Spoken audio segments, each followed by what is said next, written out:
Video like जरूर कर लीजिए और ऐसे वीडियो लगातार फ्री में पाने के लिए चैनल को तुरंत सब्सक्राइब कर लीजिए और बेल आइकन को जरूर टैप कर लीजिए ताकि आगे भी सारे वीडियो आपको मिलते रहे। यूट्यूब में फॉलो करते हैं तो प्लीज ये वाला फ्री टेलीग्राम चैनल जरूर ज्वाइन कर लीजिएगा। सारे नोटिफिकेशन सारे अपडेट यहीं पे आते हैं, ध्यान रखिए।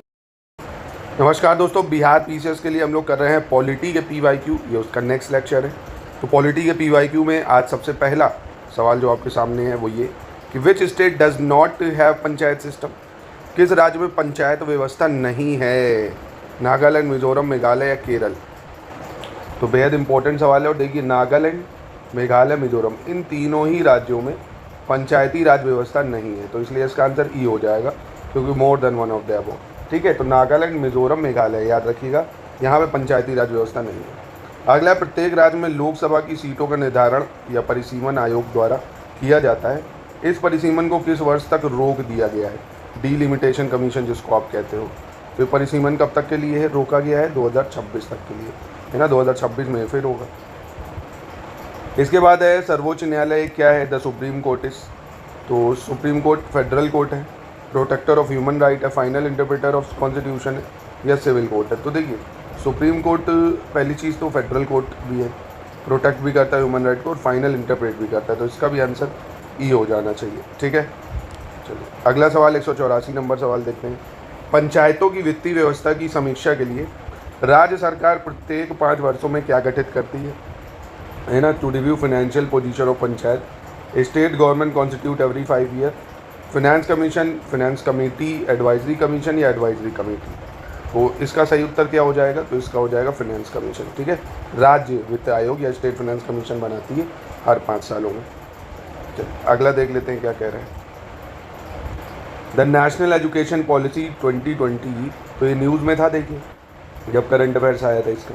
तो किस ग्रेड से व्यावसायिक शिक्षा को मुख्य धारा की शिक्षा में एकीकृत करने पर जोर दिया गया है? यानी वोकेशनल एजुकेशन पर जोर दिया गया है। कौन से में? तो ये दिया गया है आपकी ग्रेड 6 से, ग्रेड 6 से। ठीक है, फिर कह रहा भारतीय संविधान में राज्य के नीति निर्देशक सिद्धांत की अवधारणा किस देश के संविधान से ली गई है? Concept of directive principle state policy borrow from it state, तो बहुत ही आसान है।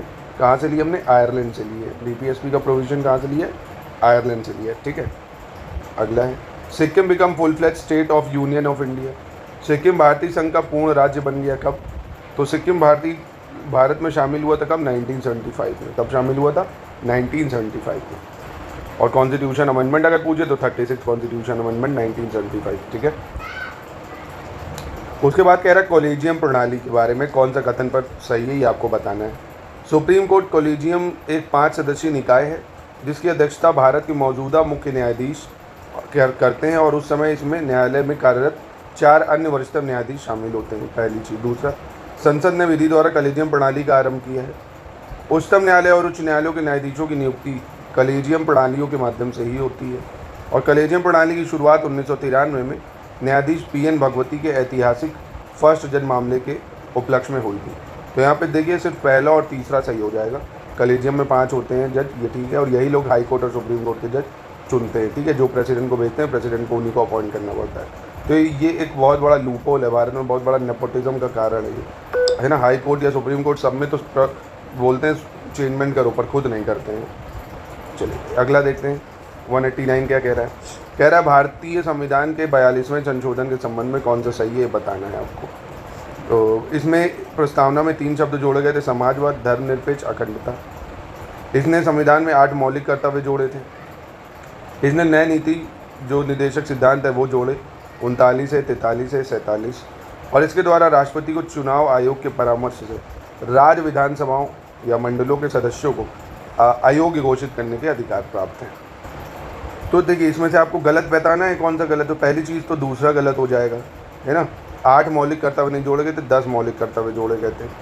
और नए नीति निर्देशक सिद्धांत जो है ये भी आपका गलत हो जाएगा। ठीक है, 39 से 43 है जो है, ठीक है, 47 नहीं है, तो ये हो जाएगा आपका। अगला कह रहा है the 5th schedule deal with the governance and protection of the interest of which specific group. 5वीं अनुसूची जो है हमारे संविधान में किन लोगों के शासन और हितों की सुरक्षा से संबंधित।